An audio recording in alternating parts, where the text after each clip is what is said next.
সকল জল্পনা কল্পনা ভেঙে অবশেষে আর্জেন্টিনার কোপা আমেরিকার চূড়ান্ত দল থেকে কোচ স্কালোনির সিদ্ধান্তে বাদ পড়লেন তিনজন তারকা ফুটবলার।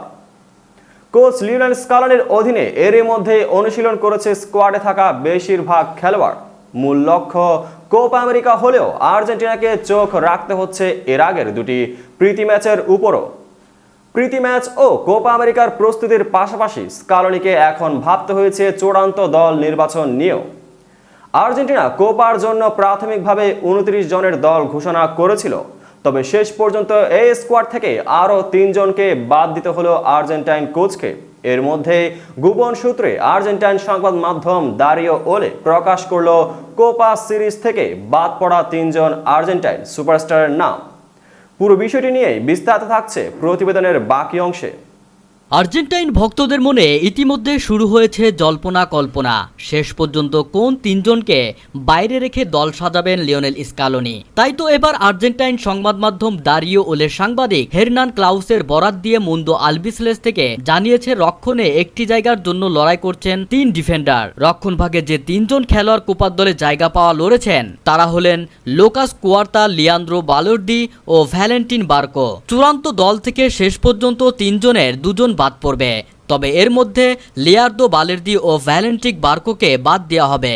আরেকটি লড়াই হয়েছে আনহেল কোরিয়া ও ভ্যালেন্টিন কার্বনির মধ্যে। এই দুজন মূলত মিডফিল্ডের খেলোয়াড়। তাদের দুজন থেকে যে কোনো একজনকে শেষ পর্যন্ত দলের সঙ্গে রাখবেন স্কালোনি। তার মধ্যে আনহেল কোরিয়াকে বাদ দেওয়া হবে। তবে দলের সবাই যদি ফিট থাকেন তবে আর্জেন্টিনার কোপা আমেরিকার চূড়ান্ত দলে জিওভন্নি লো সেলসো, আলহেন্দ্রো গার্নাচ্চো ও নিকোলাস গঞ্জালেসের থাকাও অনেকটা নিশ্চিত বলে জানিয়েছে একাধিক আর্জেন্টাইন সংবাদ মাধ্যম। 21 জুন কানাডার বিপক্ষে ম্যাচ দিয়ে কোপা অভিযান শুরু করবে আর্জেন্টিনা। 26 জুন চিলির বিপক্ষে এবং 30 জুন পেরুর বিপক্ষে গ্রুপ পর্বের বাকি ম্যাচ দুটি খেলবে প্রতিযোগিতার বর্তমান চ্যাম্পিয়নরা। অন্যদিকে শুধু কোপা আমেরিকাতেই নয়, আর্জেন্টিনার হয়ে প্যারিস অলিম্পিকেও খেলার ইচ্ছা ছিল ফার্নান্দেজের।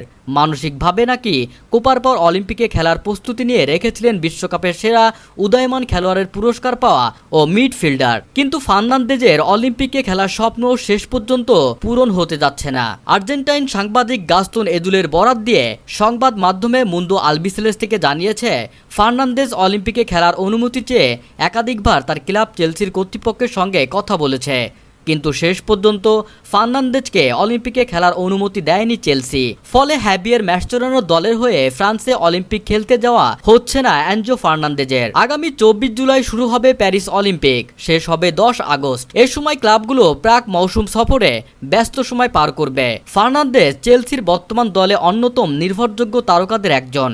ধারণা করা হচ্ছে তাকে অলিম্পিকে ছেড়ে দিলে সেটা চেলসির প্রস্তুতিতে বড় ধরনের প্রভাব ফেলবে। পাশাপাশি নতুন কোচ অ্যান্দো মার্সেকাও নাকি চান তারকা খেলোয়াড়রা শুরু থেকেই দলের সাথেই থাকুক। বন্ধুরা, ভিডিওটি যদি আপনার কোনো মন্তব্য থাকে তাহলে কমেন্ট বক্সে লিখে পাঠান। ভিডিওটি দেখার জন্য ধন্যবাদ।